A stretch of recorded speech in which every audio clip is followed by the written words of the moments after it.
Bueno, pues Arratsaldeon, muchísimas gracias a todas y a todos por acudir, por estar aquí esta tarde. Vamos a, para que nos situemos un poquito, estaremos hasta las 9. ¿Se oye ahora? ¿Sí? ¿No? ¿No suena? A ver, ¿ahora? Acércate. ¿Ahora? Más cerca. ¿Sí? ¿Ahora? No, estaba... Acércatelo para no tener que estar. Sí, sí, va. ¿Ahora? ¿Ahora sí? Tiene que encenderse la luz. Ah, sí. ¿Ahora? No, más cerca. ¿Ahora? Tiene que ver con más cerca, es que no está El aparato más cerca. No tira, ¿no? No tira. Y sin micrófono me oís, no oís. ¿Oís bien? Sí, ¿Sí? sí, pero igual te cansas las cuerdas. Desde la entrada, claro, no... Si les podéis decir algo de la entrada, a ver si nos pueden hacer una mano. ¿Ahora? Sí, ¿no? Sí. No sé quién habrá sido, pero ha venido muy bien, ¿eh? Vale, porque si no también nos íbamos a desgañitar aquí hablando esto. Vale, vamos a hacer silencio. Eso es. Silencio y contestamos todo. Bueno, decíamos que para que nos organicemos un poquito las agendas y más cuando tenemos también un espacio condensado, y pues terminamos para las 9, más o menos una hora de charla, vamos, de exposición tanto de Rafa como de José, y luego nos gustaría tener como media hora para el diálogo y para que esto sea un coloquio y podamos un poco intervenir entre todas y todos también, aportando nuestro testimonio. No sé vosotras y vosotros, pero yo muchas veces tengo la impresión de no saber colocar muy bien en la vida esto de la espiritualidad. No sabes muy bien en la familia, en el trabajo, bueno, no digamos ya en la vida pública, en la política o en la economía, ¿no? El hablarlo, más allá de que podamos tenerlo igual en algún grupo de referencia al que acudimos, en nuestra práctica, en la que podamos tener o no tener, y que quizás en ese ambiente sí que podamos compartir y vivirlo, pero más allá de eso, en la vida pública, en la vida personal, familiar, es una dimensión que no sabemos muy bien cómo colocarla. De hecho, hay mucha gente que en su interior, por dentro, tampoco sabemos muy bien cómo colocarla, cómo relacionarnos con ella, ¿no? Y cómo dejarnos vivir y experimentar esa dimensión, porque es como una dimensión que viene de serie, todos la tenemos. Va con nuestro ADN, está incorporada en nuestra capacidad de ser, de vivir, de estar. No podemos sustraernos de ella. Lo que pasa que no tenemos una relación muchas veces con esa dimensión más allá de los formatos quizás habituales, ¿no? De hecho, hoy quizás, o en estos últimos tiempos, nunca se ha dado una experiencia en la que podamos vivir y ver un caleidoscopio, un mosaico tremendo de multitud de creencias, de confesiones, de tradiciones, que antes, viajando por el mundo, podías comprobarlo, pero es que ahora, con los medios de comunicación, con el fenómeno de la globalización, lo podemos vivir y lo podemos, digamos, simultáneamente, ¿no? Y sin embargo, debajo de todas esas expresiones, confesiones, tradiciones, hay como un himno sonoro que suena como muy igual.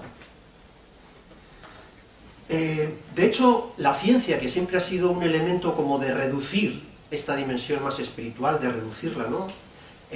Se queda últimamente muda, porque no llega a explicar, con su paradigma mecanicista, no llega a explicar muchos de los misterios de la vida que sentimos, que percibimos, ¿no? Vivimos un mundo de mucho cambio, de mucha innovación, de una gran aceleración, y percibimos que las creencias, que los conocimientos son pasajeros también, ¿no? Y ahí se revela la espiritualidad como una dimensión, como una capacidad de relacionarnos con el misterio, como un lenguaje sin lenguaje, como un conocimiento silencioso en el que siempre llega lo mismo, ¿no? Llega el silencio, llega el olvidarse de sí, llega la apertura al otro, llega la comprensión, llega la gratitud, llega el amor, siempre, siempre, independientemente de la experiencia, en el interior de una confesión, en otra, fuera de ella, las percepciones, las vivencias son muy similares. Algunos tenemos, y algunas yo creo que también, tenemos la intuición de que es una innovación biológica, que viene, como decía al principio, de serie, ¿no? Y que nos hace explorar e ir más allá y preguntarnos por el misterio de la vida. Para eso tenemos a Rafa Redondo y a José Arregui, dos exploradores, dos caminantes del camino que han explorado y que han dibujado sus mapas personales, que van a intentar pues, compartirlos hoy con cada una y cada uno de nosotros, ¿no? Sabiendo que todos los que estamos aquí tenemos nuestro camino, nuestra experiencia, y que por eso queremos que al final del encuentro pues surja un coloquio, surja un diálogo y en el que nos podamos enriquecer todos y todas, ¿no? Antes de presentarles directamente, sí quería hablar un poco de Iparaisea, que somos un grupo de personas muy plural, muy diverso, que nos reúne la práctica de la meditación, en concreto de la meditación Zen, y a través de ella pues, vamos practicando, etcétera, pero también reconociendo que es un camino, una forma, que hay muchos caminos, que hay muchas maneras, y esta pues es una más, entre otras, ¿no? Y también nos une ayudar a vivir la experiencia del ser, y a que el diálogo, digamos, entre las diferentes tradiciones religiosas, filosóficas, etcétera, se pueda dar lugar, ¿no? Ese es otro elemento que si miráis la web lo vais a ver entre las 4 o 5 cosas que nos unen. Bueno, de Rafa, ¿qué decir de Rafa? Rafa es una persona que, además en Iparaisea es nuestro referente, es una persona, que de hace muchos años viene practicando y es maestro Zen con Williger, y entonces, bueno, pues él es una persona pues, que estudió hace ya mucho tiempo, ¿no? Filosofía y psicología, es licenciado en psicología, es doctor en ciencias políticas y sociología, fue profesor en Deusto con 25 años, profesor en la Universidad del País Vasco, y como decía, con Willis Jagger se introdujo en el Zen, y bueno, pues es maestro Zen, además de otras muchísimas cosas, escribe libros, etc. A él no le gusta reconocerse como maestro, que le llamen maestro, pero yo, al menos en mi época, cuando estudiamos a los maestros, no le llamamos maestros, le llamamos profes, ¿no? Porque somos de generaciones de la EGB, y yo, Rafa, pues tú serás mi profe, ¿no? Mi profe de la enseñanza general básica de la vida, que es esto de la práctica del Zen y de la espiritualidad, ¿no? Y bueno, pues José Arregui es una persona entrañable, es la sonrisa encarnada de Francisco de Asís, él fue muy pronto franciscano, nació en Azpeitia, se doctoró luego en teología en París y dio clases en Pamplona, también en Deusto, de hecho da clases en Deusto actualmente, y colabora habitualmente con medios de comunicación, con el grupo de noticias, compartiendo sus reflexiones sobre aspectos religiosos, sociales, fundador también de Emen, de una revista de pensamiento religioso en euskera, y autor de muchos libros, de más de una veintena de libros, ¿no? Revivir el Evangelio, repensar el cristianismo, laicidad, invitación a la esperanza. Bueno, yo sin más os dejo ya con ellos, después de esta, que iba a ser breve pero larga introducción, y os dejo con Rafa primero y luego con José. Así que, pues nada, adelante. Buenas tardes, ante todo. Pues a veces a estas edades, a las mías me refiero, no a las de estos jóvenes que tengo a mi izquierda, pues suelen acudir a premios mingitorios y estaba pensando por qué camino, porque todo es cuestión de caminar, podré salir y lo tenemos difícil. Bien, dicho esto, que no tiene ninguna importancia ni lo que voy a decir tampoco, pues hombre, saludamos esta introducción. Se ve que Nando está viviendo la primavera por dentro, el otoño. Si no, tantas flores, pues no se entienden, ¿no? Podríamos hablar de lo que yo entiendo por maestro, ¿no? me has ofendido, pero claro, no lo digo con la boca pequeña, el que se cree maestro es tonto. Un gorro de entrada, maestro solo es Dios o el ser o lo sin nombre. Quedamos un día que nos juntamos los tres, sería para mí una hora, por lo menos, decir cómo le conocía a José, al que yo tenía ganas de conocer hace unos meses en la universidad. Creo que con una hora sellamos la amistad para siempre. Hay algo, vivencias que no las quitan ni las borrarás. Y aquí estamos. Y después nos juntamos con Ando, un introductor, como habéis podido ver, una persona que vive y a tope. De repente me he dado cuenta que tengo, ¿cuántos? 25 minutos. Pues bueno, hay que agarrarse a los papeles. Sí, y quedamos en hablar de... ¿Y de qué hablamos? De la experiencia de cada uno. Creo que esto nos señala, creo que esto nos coordina y nos facilita el que, si hay algo interesante en nuestra vida, por lo menos hemos intentado con honradez que lo sea, pues lo transmitamos. Tiene en mi caso concreto un inconveniente, que es como, yo soy muy tímido, sí, y el hablar, el desnudarse, pues me cuesta un poco. Hablar de la propia experiencia. Un profesor siempre tiene unos papeles y habla por boca de otro, con un pensamiento de segunda mano, pero en este caso no puedo, ni quiero. Así que diré que todo comenzó, por decirlo de algún modo, cuando nací. Fue una Navidad, en el año 1987.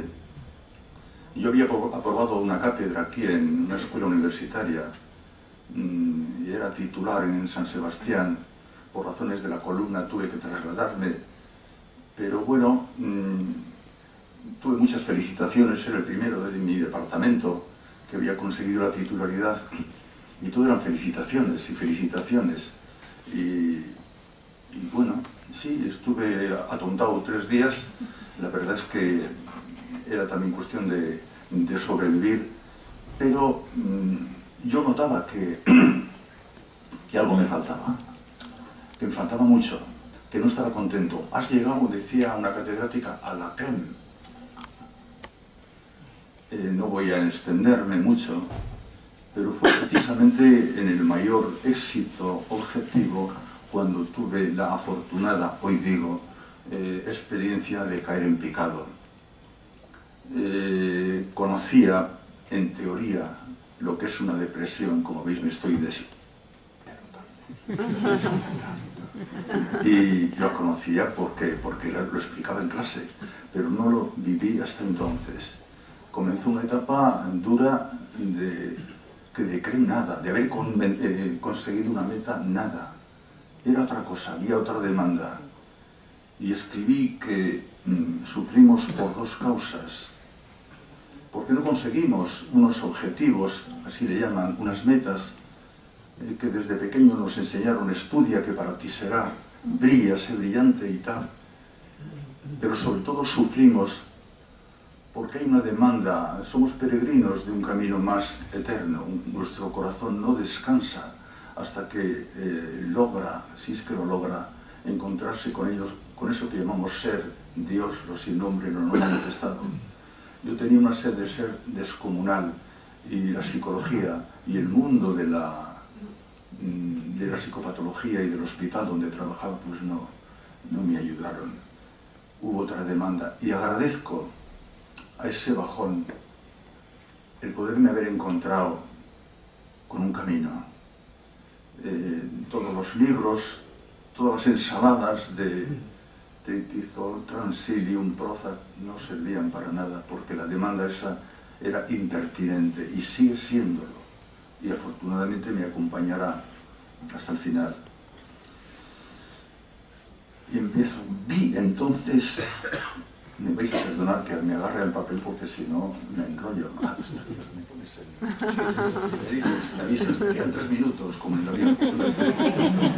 Vi que tenía que parar, de ponerme en contacto con mi propio corazón, no con mi coraza, no con la imagen, sino con el corazón. Vi que para cambiar el mundo, yo era entonces marxista, suelo decir que soy marxiano, para suavizar la cosa, debía iniciar un cambio en mi propia alma. Vi que tenía que parar y contemplar, pararse a tope y ver qué ocurre, y no sin sufrimiento, detenerme a respirar, hacer una pausa para ver la realidad como es, para saborear otra vida, saborearla. Tenía sed de ser, hambre con mayúscula, y no había ningún objeto ni objetivo que me calmara. Para comprender, vi y escribí aquellas noches largas que saber sin saborear es vacío, y que saborear sin saber es una ceguera. Yo estaba en el vacío y en la ceguera. Tenía que detenerme. ¡Qué follón de papeles! Un sabio de la Selva Negra que me dijo: detenerse. En la medida en que el ser humano deja que la dimensión esencial se extinga o abandone, sufrirá hasta que la vuelva a restaurar. Había una nostalgia acumulada durante muchos años. Que sepa sufrir y no que ya no sufra es la prueba de que ha alcanzado su centro. Desde la óptica del ser esencial, vencer el sufrimiento equivale a ser capaz de soportarlo. Hasta que me dicen mis amigos: eso es masoquismo. Y seguía mi amigo: hasta que halle en sí mismo la raíz indestructible de sí mismo. Sí, señor. Tienes que pasar por un camino estrecho. La esperanza en el camino, el afán del camino. Pero creedme, para eso he venido, que merece la pena, porque somos dicha, somos alegría, somos, si no nos endiosamos ni nos llamamos maestros ni esas mandangas, somos dioses cuando nos vaciamos. Es la única manera de conectar con Dios, vaciándote porque eres vacío, y es la única manera de entenderse. ¿Qué debo hacer?, le escribí. ¿Qué debo hacer? Tener el coraje, me dijo, de hacer un arriesgado don de ti mismo. Es lo que engendra la forma en la que el ser humano, con plena conciencia, responsable y libre, sobre todo libre, mantiene el contacto con su ser esencial. ¿Qué es eso? Ya lo entenderás. Permaneciendo en su centro, ya no de modo pasajero, sino de forma constante. O sea que de sufrir nada. La sombra es porque hay luz. Hemos venido aquí para juntar esos polos, esos contrarios. No para gozar de esa experiencia arcangélica. No, yo creo más en quien ha incorporado, corpore, la sombra y la ha convertido en luz. Lo vi en mí, no es que crea, lo he experimentado. El marxista Erich Fromm, mi auténtico maestro hasta hoy, me descubrió el Zen en el año por allí. ¿Podía seguir siendo marxista?, me preguntaba, que practica el futuro, que predica el futuro, practicando el Zen, que es presente. Entonces fue cuando comenzó una etapa de despojamiento, de desasimiento, y tenía que ir más allá de los catecismos. Entonces vi que la meditación carece de intención, carece de meta. La dialéctica de Hegel no me servía. Mira, los chinos, los porchinos, que no nos entendíamos nunca, hablaban de Lao Tse, 2 y 2 son 5, y decíamos, vale, nos atrascábamos un poco, pero tira para adelante. En cambio, la meditación veo, siento todos los días que carece de intención. Es un camino sin llegada, aquí no hay metas. En un paraíso que lo verían los bisnietos de nuestros nietos. Es una presencia en la ausencia. Eso que llamamos Dios, he visto que se manifiesta en la distancia, que se manifiesta en la ausencia, que se manifiesta sobre todo en los valles de tinieblas. Te busca. No es una experiencia la que tú persigues divina, sino que es el ser divino el que quiere hacer una experiencia humana a través de ti, a través de nosotros. Y eso te das cuenta que lo haces quieto. La rosa nace sin porqué, no pregunta si se la ve, no hace caso de sí misma. Qué bonita la naturaleza. Como esa niña que estaba con nosotros ahora en el Geico, hola, decía 9 meses o 16, me da igual. Son los auténticos maestros, eso sí. La meditación no es una creencia, solo faltaría que salgas de una y te metas en otra. Solo nos faltaría, y a estas edades no estamos para esos juegos. La meditación, mejor dicho, las creencias atan al pensamiento, y la meditación descubre esa falacia, descubre esa trampa, se percata de ella. No es una creencia, es una experiencia. La meditación era el miedo que yo tenía, digo, estoy aquí mirándose todos como al ombligo, como Buda. ¿Dónde está la solidaridad? Si mis amigos de clandestinidad entonces me preguntan hoy todavía, pero eso no es un narcisismo, eso no es un quedarte mirándote al ombligo como Buda. No, Buda no se miraba al ombligo. A mí el Zen, en mi experiencia, la meditación, cuando digo Zen, digo meditación amplia, ya estoy en el camino más amplio, la meditación, la contemplación, el niño que llevas dentro que mira, me ha hecho más disponible a mis hermanos. Entiendo lo que es amar a los enemigos, porque la solidaridad que yo practicaba y creía se queda corta. Se trata no de solidaridad, que hay muchos, somos dos, yo contigo, yo con ellos, sino la unidad, incluso con aquellos más pobres, que son los que mandan matar. A Thich Nhat Hanh no le dieron el premio Nobel porque le veían ambiguo, claro. Si eso era ambiguo, si amar a tus enemigos, cuidándote de ellos, claro. Pero ¿qué es amar? Eso sería para otro tema. Entonces no hemos entendido nada. Y la meditación, a mí por lo menos, me hizo más disponible. Eso no quiere no quiere decir, en mi caso, que aceptar la realidad suponga aceptar la injusticia. Para nada, para nada. Pero jamás lo haremos con odio. Nos verás enfrente de ti, me cuidaré de ti. Te amo, ya lo creo. Para que no seas así, pero me cuidaré de ti. No sé, ahí me quedo. El Zen me llevó al maestro Eckhart. Qué gozada, maestro Eckhart. El Dios de la nada que anonada, la nada que no busca objetos. Tantos años de profesor, desde los 25 años, el objeto de la psicología, el objeto del psicodiagnóstico, el objeto de la biología, siempre buscando objetos.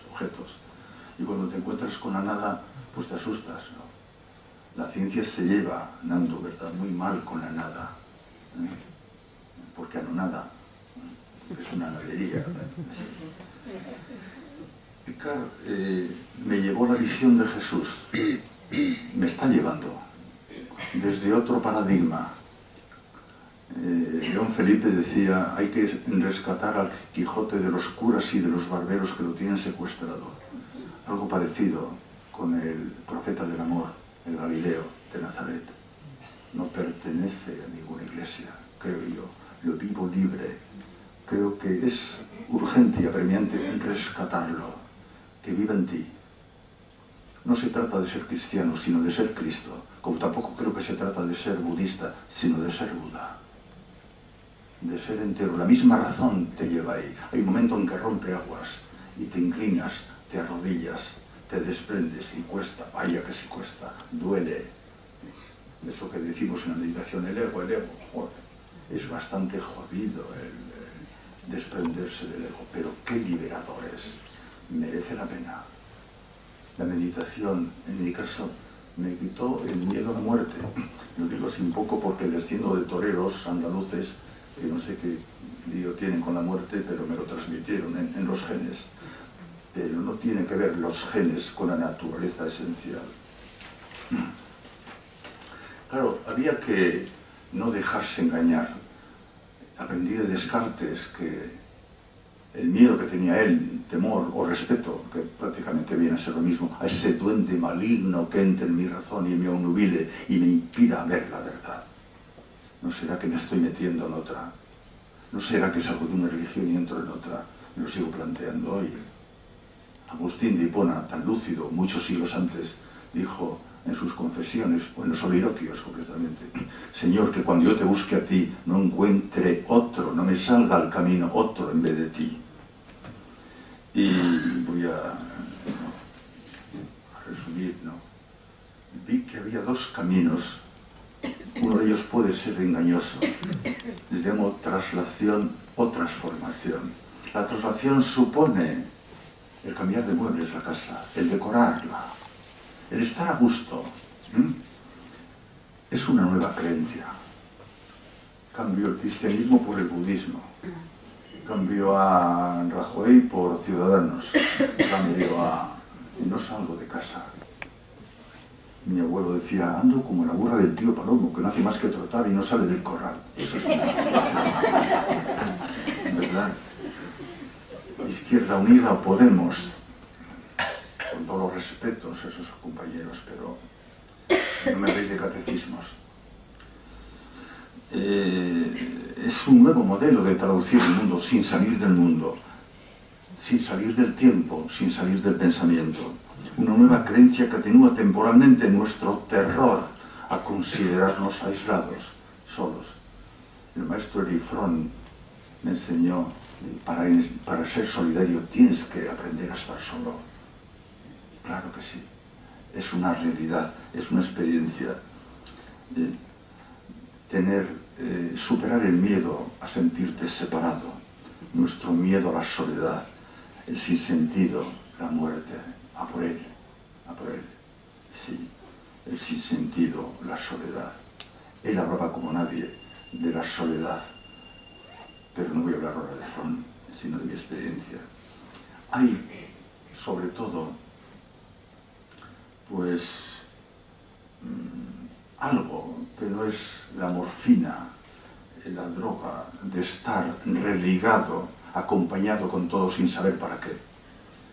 En esa pesadilla de las religiones, lo digo con todo respeto, cuando se organizan, cuando uno se mete en organizaciones políticas o empresariales, pues no es mi camino, digo, cuidado. La transformación, sin embargo, es un movimiento vertical. No digo que no sea legítimo, las religiones han cumplido con esa misión de atemperar, de dulcificar, de suavizar, pero no estoy hablando de legitimidad, sino de autenticidad, y la transformación es un movimiento vertical. Para mí, yo lo vivo como vertical, pues socava el ego, cuestiona el ego, desafía el yo, desmantela el señor don, desmantela al catedrático, al maestro zen, al papa, al rector de la universidad. Luego me enteré por qué me dolía la columna, no podía hacer eso así, imposible. En la transformación el yo no halla su dicha en este mundo. No se trata de permanecer, sino de dejarse extinguir. Eso lo aprendí de Eckhart. Es curioso que Eckhart lo conozcan mejor los filósofos de la escuela de Kioto, a pesar del lenguaje del siglo XIV que tiene, y lo consideren como el mejor maestro zen, y es europeo. Yo me estoy abriendo ahora, y ahora, al zen occidental, ya no sé ni cómo llamarle. No tiene que ver la transformación con el consuelo, sino con el intento de alcanzar la otra orilla más allá de la muerte, atravesando la muerte. El zen, la meditación, la contemplación, atraviesa la muerte. Stio qui credidi, sé de quién me he fiado, solo puedo deciros eso. También es cierto que más pronto que tarde te tocará, nos tocará, ojalá así lo sea, cumplirte a ti mismo con la capacidad de sufrimiento y responder al mundo de la autenticidad. Y eso no se atraviesa sin crisis. Y yo me preguntaba, y me pregunto hasta hoy, y me dije en aquellos momentos, y lo repito, me dije, estás buscando una experiencia, Dios, la sabiduría, la eternidad, la belleza. Esto significa que ves lo que estás buscando como un objeto. En este caso, se trata de explorar quién ve, no lo que ves, no los objetos, sino explorarte a ti. Y me acordaba del sabio de Hipona, y aquí que yo estaba fuera, no, he aquí que tú estabas dentro de mí, y yo fuera, yo por fuera te buscaba. Y todos los sabios, porque entonces no había internet, se confabulan, los místicos, en ver que lo más precioso está dentro, que dentro está el océano Pacífico, la infinitud, la realidad auténtica. Yo esto lo he visto y lo quiero decir. Ahí tengo fe, desde ahí nace mi fe, más bien la confianza, lo sin nombre. Ten claro, me decía, que lo que estás buscando nunca podrá ser un objeto, porque tú eres lo que estás buscando. Así que no podrás verlo ni comprenderlo nunca, solo podrás serlo, serlo. Es la experiencia del ser, que rompe todas las fronteras. Y serlo supone estar libre de conceptos. Con eso no estoy contra el pensamiento, sino con la identificación con las ideas, con las imágenes, con los sentimientos y con los deseos. Y se trata de una suspensión, de vivir desarraigado y encontrar lo esencial en el mismo corazón del desarraigo, como Francisco de Asís, como el maestro Eckhart y como otros muchos de ellos. Vais por la plaza de la Casilla y les das unas uvas o unas magdalenas y te dice que Dios te bendiga, otro blasfema. Pero el que no ve a Dios ahí, o eso que llamamos Dios, o lo esencial, es que todavía tiene que empezar de nuevo. Entonces te encontrarás, me decía, acompañado de los apuntes también, que iba tomando de aquellas personas a las que yo preguntaba, en una suerte de desprendimiento, de desasimiento. Y ahí está todo. Tú eres ese desprendimiento. Y si pasas por esos valles de tinieblas, aparece la luz, porque estaba dentro de ti, dentro de mí, antes del Big Bang. Vi que eso es lo fundamental. Y no tiene nombre. Y es patrimonio de la humanidad. No es patrimonio del cristianismo, ni del budismo, ni de los ateos. Eso es lo que vivo. Creo que es hora de dar paso a mi compañero. Y también es hora de dar las gracias.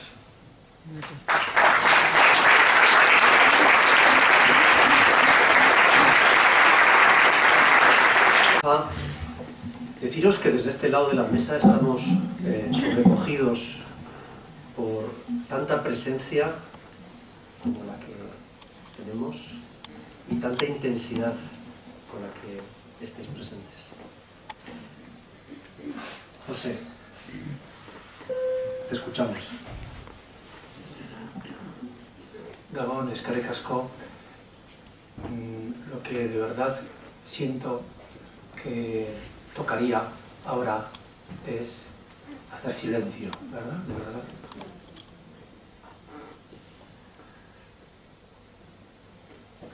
Bueno, pero me toca deciros algo también y ante todo, gracias. De verdad, doy gracias a la vida, que es para mí el nombre mejor del innombrable, la vida, el viviente, el aliento vital. Y para mí es esta también la mejor manera de decir la Santísima Trinidad. Yo no creo en ningún dogma y tampoco en el de la Santísima Trinidad. Pero sin embargo, me parece una fórmula y un dogma muy inspirador, y es lo único con lo que quisiera quedarme de todos los dogmas, de todos ellos, sin renunciar a ninguno. Y no me importa que sean creencias o dogmas cristianos u de otras religiones, más allá de todas las creencias, pero dejándome conducir e inspirar hacia lo que tienen de aliento. Bueno, pues para mí la forma mejor de decir Dios, Padre, Hijo y Espíritu Santo es decir vida, viviente, aliento. Bueno, pues doy gracias a la vida, al viviente, a la viviente, al aliento vital de estar hoy donde estoy. De estar hoy aquí físicamente con vosotras, con vosotros, muy agradecido. Y también de estar donde nunca pensé, de estar en el momento vital y en el espacio vital donde nunca pensé, a todos nos pasa eso, que iba a estar. Yo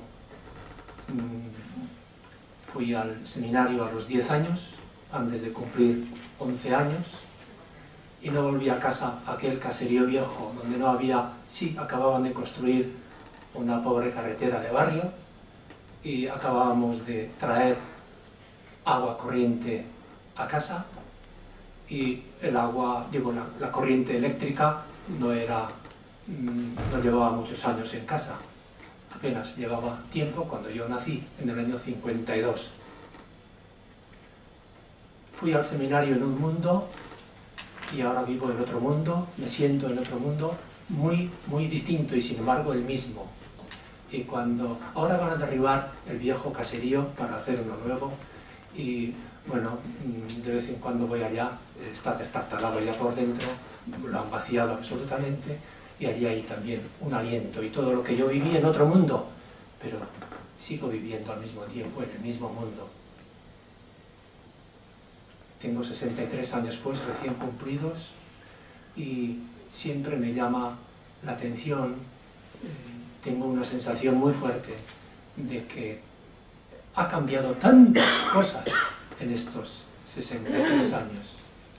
Yo decía a mis padres cuando vivían que ha cambiado más en estos últimos 50 años que en los 5.000 años anteriores. Ellos no lo podían creer, pero es verdad.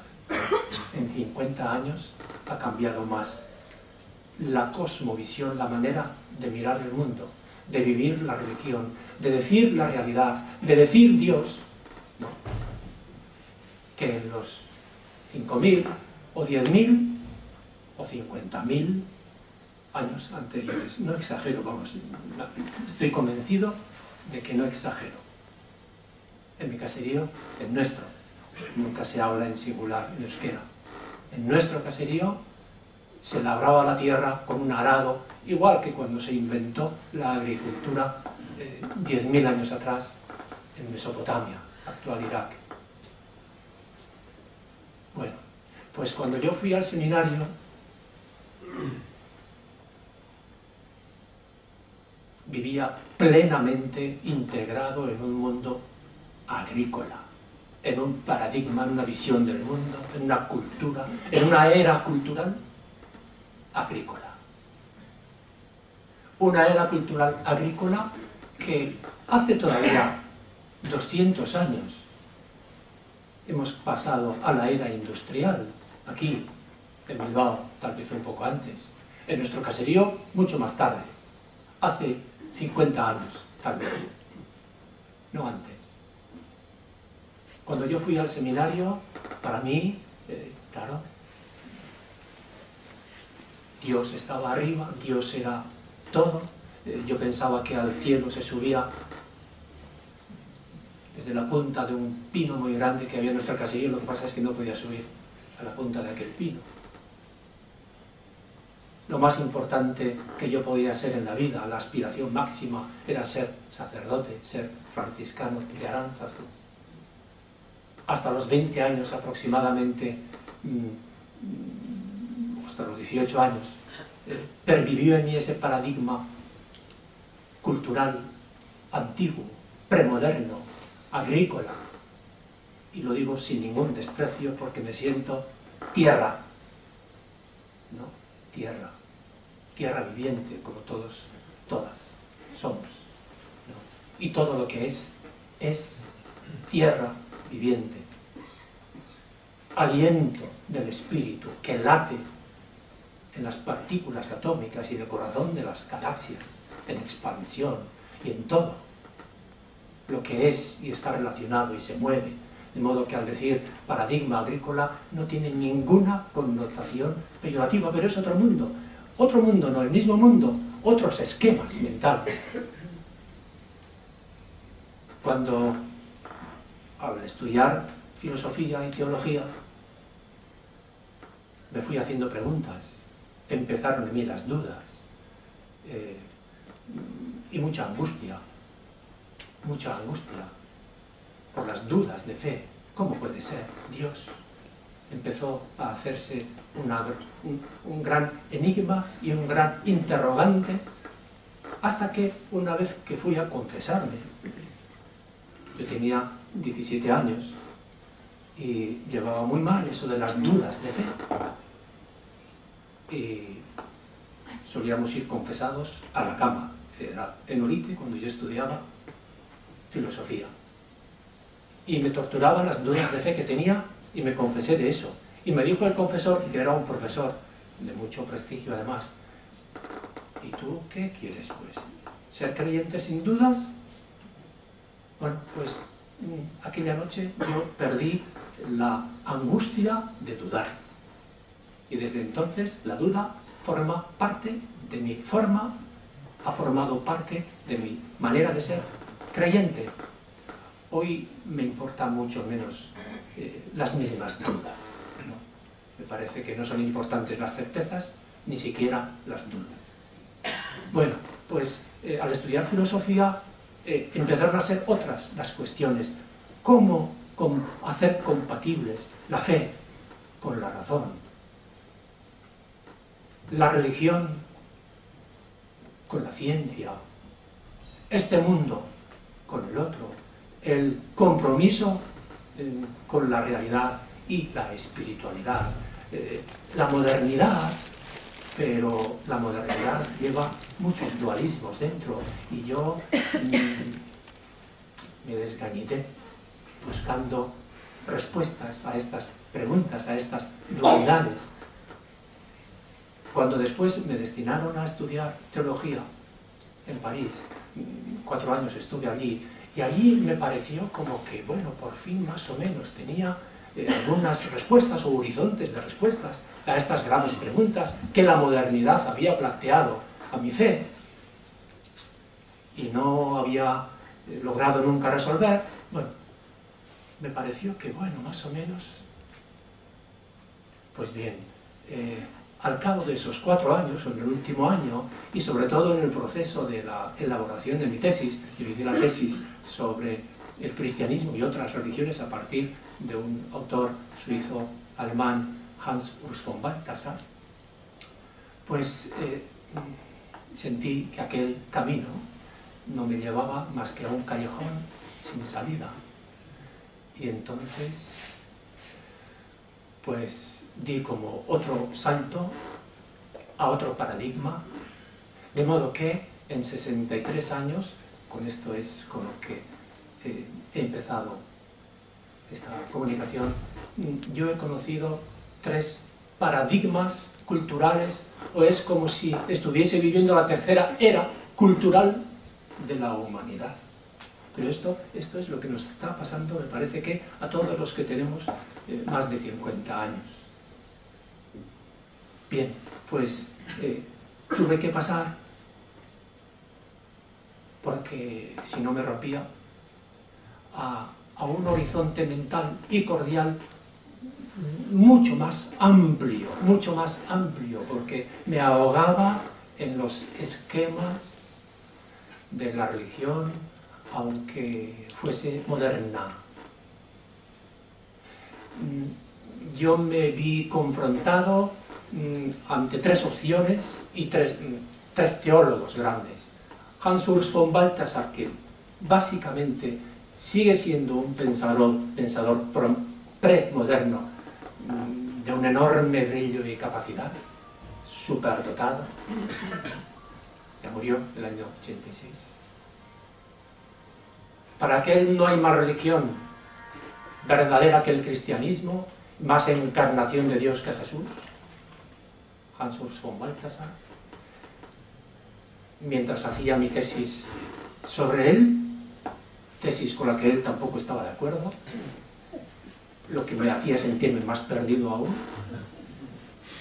llegué a sentirme absolutamente sin salida. Por ahí no encuentro salida. Necesito romper estos esquemas.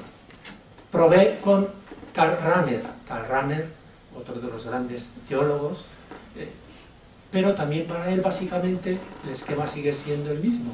El cristianismo es el culmen de todo el camino religioso, de todas las culturas, de toda la humanidad y de todo el cosmos.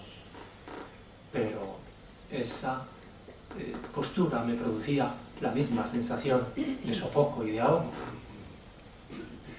Descubrí entonces a Panikkar, Raymond Panikkar, y su postura absolutamente abierta y plural.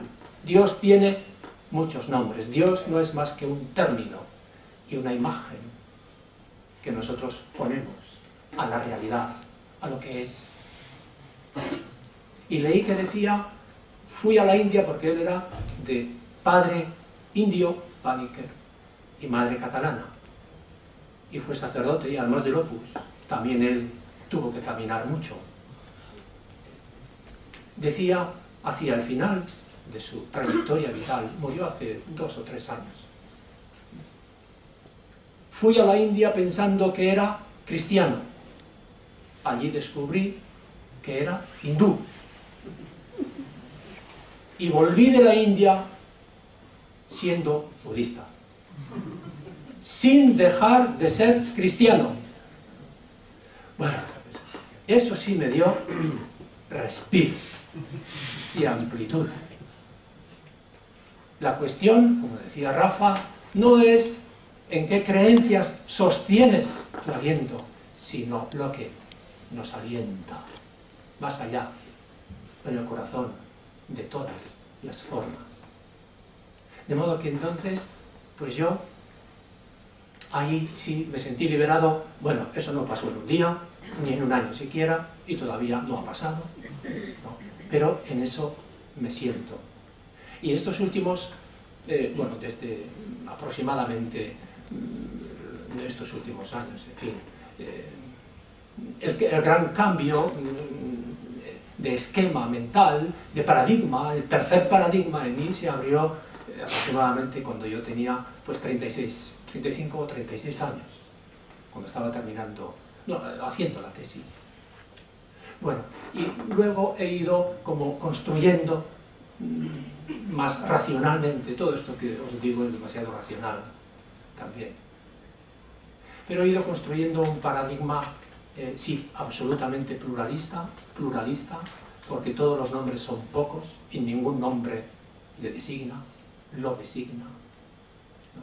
Todo lo que decimos de Dios dice sobre nosotros mucho más que sobre Dios, pero lo cual no solamente nos libera de las certezas e incluso de la inquietud de las dudas o del aliento de las dudas, poco importa, sino que nos adentra en lo que es, en lo que somos. Y todo el camino consiste en liberarnos, en despojarnos de lo que no somos. Y por lo tanto todas nuestras palabras acaban no siendo sino maneras de decir lo que la realidad no es, porque lo que es indecible. y real. Real con mayúscula. Real con mayúscula. Un paradigma, pues os digo, pluralista. Ninguna religión, todas las religiones son lenguas, idiomas distintos, formas en que se expresan con más o menos coherencia las grandes intuiciones y experiencias de la vida, pero son lenguas distintas. ¿Es tal vez el vasco más imperfecto o más perfecto que el español? Pues no sé. Discusión que no importa y que no tiene pertinencia ninguna. Depende de la evolución, depende del lugar, depende del momento, depende de tantas cosas, ¿no? Paradigma pluralista, paradigma ecológico. Para mí, estoy redescubriendo lo que descubrí antes de empezar a pensar en aquel caserío. Yo más de una vez en el caserío beso la tierra, no, beso la tierra en todas partes, o los árboles. Abrazar los árboles y besar los árboles, lo hago todas las noches, cuando salgo a pasear. Pero es una forma de reconocerme eso, que es. Y no soy yo muy distinto del árbol, tenemos una historia distinta, pero es el mismo misterio que nos nutre. ¿No? Paradigma ecológico, yo me siento especie humana reciente, pasajera. El Homo sapiens que apareció hace 200.000 años dará lugar a otra especie, que no sabemos si será un humano como nosotros lo entendemos o no, poco importa. No somos el centro de nada, ni el final de nada, somos. Esta es la espiritualidad del ser, de la vida, de ese latido inacabable, inagotable. Y paradigma liberacionista. El grito de la tierra, el grito de los pobres, es el mismo grito. ¿No? El mismo grito. Se reúnen en París contra el cambio climático. En la cumbre contra el cambio climático. Y uno tiene la impresión de que, a pesar de todo, y está muy bien los pasitos que dan, está muy bien, pero más les importa la cumbre que el clima. Es decir, tal vez es el gran peligro, más nos importa la imagen, la cumbre ella misma, que no, la tierra común que somos. O a lo mejor les importa nuestro destino, de la especie humana, pero es inseparable del destino, de todo lo que es.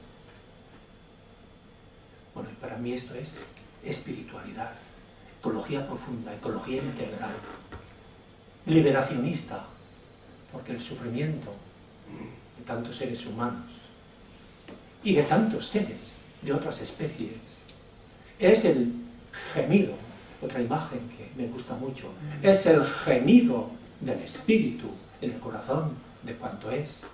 Gime para llegar a su liberación plena o a su ser pleno. El espíritu que alienta sobre las aguas en el primer día del Génesis, cada día es como el primer día de la creación. Cada día ese espíritu o aliento vital de la vida y del viviente está gimiendo y gozando. Se puede gemir de placer o de dolor. El espíritu, el aliento de la vida, yo lo siento, gemir de placer y de dolor en el corazón de todo cuanto es. También la piedra, y el agua, y el árbol, y el gusano, y nosotros, y un niño, y un mayor. ¿Y Dios qué es? Me da mucha libertad el pensar que diga lo que diga, no es Dios. Y que diga lo que diga y niegue lo que niegue, es. Simplemente es. Yo soy el que soy. Yo soy el viviente. Y esa voz nos viene de dentro de nosotros mismos y de todos los demás y de cada ser, de la piedra que pisamos, del agua que bebemos, del átomo de oxígeno que respiramos. Yo soy, tú eres. Dios es como ese tú eres que nos viene de todo cuanto es. esa voz que nos certifica que somos, esa alteridad que no es otro, sino que es nuestra mismidad más profunda. Un yo sin otro, un tú sin dualidad. ¿Se puede entonces rezar? Claro, todo reza, todo reza. Todo reza en nosotros, todo reza en cuanto es. Y orar, Panikkar dice también, que orar es simplemente ser o vivir. Habla de oración ontológica, no hay que ir a ningún lugar sagrado para orar. Ni hace falta palabras para orar. Simplemente vivir, respirar. Bueno, y hablando de respirar, y tengo que terminar, me gusta orar respirando. Y bueno, en esto me siento, y en esto y en todo me siento muy cerca, me he ido sintiendo muy cerca de la tradición zen, que es lo más genuino tal vez de la sabiduría budista, que es una forma muy genuina de sabiduría vital, de espiritualidad, de camino de liberación propia y de todo cuanto es. Hace unos 20 años releí un librito que fue como un fogonazo para mí. Un librito muy sencillo, El peregrino ruso. Historia de un peregrino ruso. Fue un flash.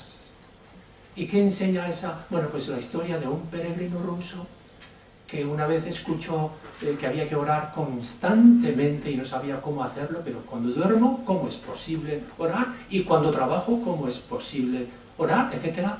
Y al final, un día dio con un starec, un monje, maestro espiritual, allá en uno de los monasterios de la estepa rusa, y le dijo, pues mira, empieza a rezar con tu respiración, y empieza a decir, Jesús, Hijo de Dios, ten piedad de mí, u otro mantra, cualquiera, o sin mantra, una sola palabra, hasta que tu respiración acompañe tu oración, o tu oración se haga al ritmo de la respiración, e incluso al ritmo del latido del corazón. Y esto, ¿sabéis cuándo empezó? Empezó en Palestina, bendita Palestina, allá por el siglo III. Un cristiano que descubrió esta manera de orar, muy en sintonía con toda la tradición de la meditación, de los mantras, del zen. Un cristiano palestino que aprendió y enseñó que se podía orar con la respiración, con mantra o sin mantra. Y eso tiene una larguísima tradición todavía viva, y yo desde hace muchos años ya oro fundamentalmente así. Media hora por la mañana, media hora por la tarde, sentándome. No me puedo sentar sobre un cojín, las piernas no me dan, pero sí, soy un aprendiz, nada más, pero para mí es como una forma de seguir el aliento vital universal. Y Jesús, me torturó mucho la pregunta sobre Jesús. Me acuerdo de unas navidades que lo pasé muy mal porque me sentía muy culpable de descentrar a Jesús del centro del universo. Luego lo descentré y ahora pues siento que lo he vuelto a centrar descentradamente. Es decir, Jesús, todo, cualquiera de vosotros sois el centro del universo, pero nadie es centro. Y los filósofos, los 24 filósofos allá por el siglo XI definieron a Dios un poco así: es una circunferencia, un círculo infinito cuyo centro está en todas partes y cuya circunferencia no está en ninguna. Bueno, pues todos somos absolutamente centro del universo y nadie es el único centro. Y Dios es ese círculo universal cuyo centro está en todas partes. Jesús es carne humana viviente, libre, sensible, libre de la religión, libre del poder, provocador, subversivo y tierno, compasivo, hasta curar, incluso físicamente. Bueno, pues no hay en mí no siento ninguna contradicción en decir que Jesús es una de las muchas, o todas, las encarnaciones, que es de Dios, encarnaciones, sentido figurado, claro está, pero que a mí me inspira especialmente. Y pues yo sigo leyendo el Evangelio todas las noches al acostarme, y también rezo el Ángelus. Es decir, yo no quiero renunciar a ninguna de las palabras, viejas palabras, ¿no?, llenas de historia, llenas de aliento. El ángel anunció, concibió, Espíritu Santo, heme aquí, he aquí, hágase. La palabra se hizo carne, habitó entre nosotros.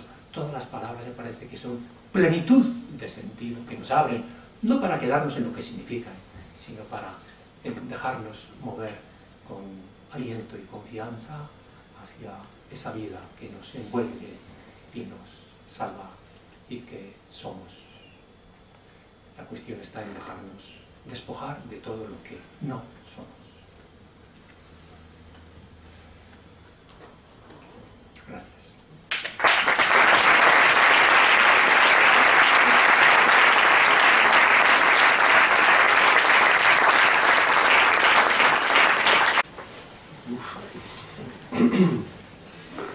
Gracias, José, por la delicadeza con la que has transmitido tu experiencia y cómo en tan pocas palabras pues se puede decir tanto, ¿no? Tanta vida y tanta sabiduría condensada y en gran parte la de muchas de las personas aquí presentes. Por ahí seguramente nos hemos sentido identificados en muchas cosas que has dicho. Y Rafa también, desde la sutilidad de más la introspección, más de describir cada paso, también nos ha hecho vibrar, ¿no?, con la experiencia de ser lo más íntimo, que diría María Corbí, otro gran referente en estas cosas, más íntimo que nuestra propia intimidad, ¿no? Bueno, llega el momento de compartir, de hacer preguntas, de hacer testimonio también. No hay nada previsto, tenemos un rato hasta... Tú dirás tu parte. Hemos leído mucho, ¿verdad? Y hay un momento en que te das cuenta, caes en la cuenta de que tienes que leer por dentro, ¿no? El camino, en mi caso, era subirme a los hombros de aquellas personas, mujeres y hombres,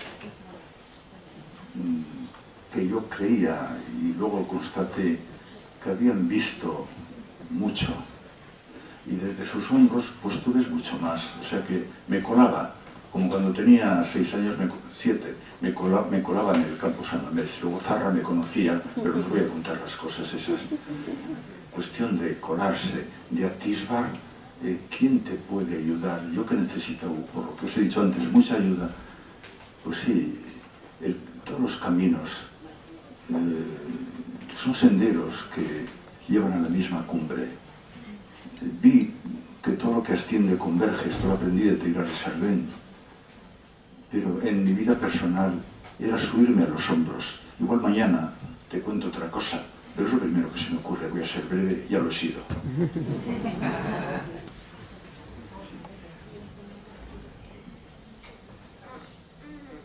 Pues yo no sabría formular muy bien el camino que he seguido.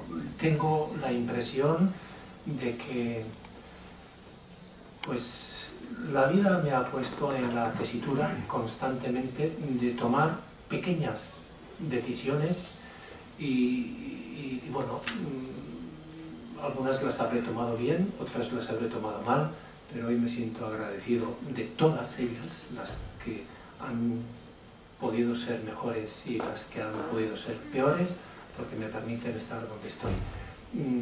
O sea, yo no he seguido nunca un camino que me haya establecido, voy a seguir por aquí. También tengo el sentimiento fuerte de que no he llegado a ninguna parte, y al decir no he llegado a ninguna parte significa pues lo más banal y sencillo, es decir, no he llegado a liberarme, por ejemplo, de mi yo, eso queda muy general, pero de cómo me miran, de cómo me salen las cosas, del perfeccionismo, no he llegado a ninguna parte, no he llegado. Y eso mismo también me impulsa a tener que sentarme y respirar,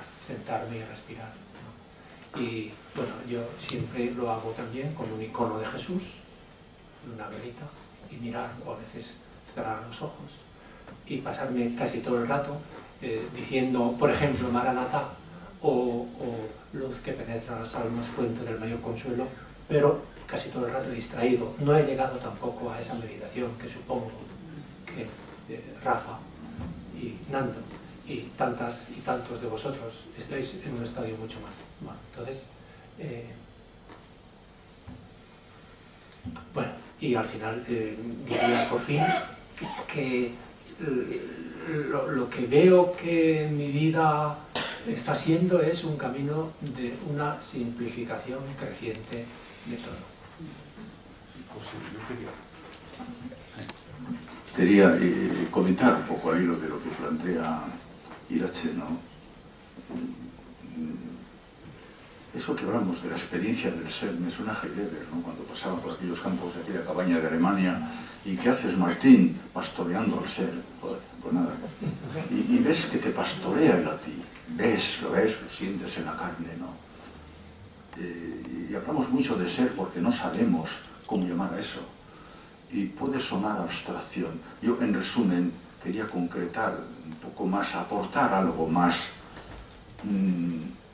Creo que la experiencia, por lo menos en mi caso, más certera, más irrebatible, en mi caso, es una experiencia amorosa, es una experiencia de ternura. He visto muchas personas con ternura, y son, mejor dicho, no son noticia las personas con ternura. Me impactó mucho una vez que vi, como en un espejo, esa película de Bergman, que te tira, Bergman, ya sabéis, en blanco y negro, en otoño, que llueve en Suecia, bueno, de Dios, te espanta del patio butacas. Y al final, como siempre, en los 5 últimos minutos, te dice verla, pero el amor ha aprendido en el mundo, La experiencia de Jesús a mí me impacta mucho. Como no soy oriental, la compasión me llega, pero me llega por la cabeza. En cambio, este joven occidental, más o menos, en el Tabor, en el Jordán, tuvo una experiencia capital. Se sentía amado. Para mí eso es lo más capital. No se trata de una entelequia, con todos los respetos a los pensadores, yo lo creo, sino una experiencia de ternura, un sentirte abrazado. Por las noches, precisamente cuando no meditas, es el mejor momento, porque es a la mañana siguiente como se levantan los niños de 6 meses. Donde estoy, están asombrados de respirar, o cuando tienen 4 que miran las manos y no saben si son suyas.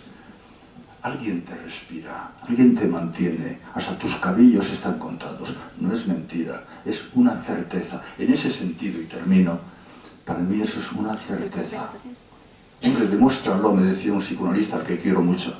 A ver, conceptualízame el Zen, anda, ya. Conceptualízame, pues no puedo. Yo decía, pues ¿qué le vamos a hacer? ¿Usted cree? No. Antes de morir, una semana antes. No, yo no creo. Y se quedó en suspenso después mucho tiempo, un minuto que se hizo largo, como cuando miraba a sus clientes o pacientes, dice, yo no creo, yo lo sé. Pero voy a decir, he tenido esa experiencia. Si usted no la ha tenido, pues déjelo. Pero también os digo, es patrimonio de la humanidad. Todo el mundo es un maestro, sobre todo los que son como niños. En resumen, una experiencia amorosa a mí me marcó la vida. Y allí iré, donde vaya su cabalgadura, allí iré yo montado. Ya lo creo, no lo quita ni la guarras, estoy cierto en ello. Perdonad mi apariencia dogmática, pero me aferro al amor.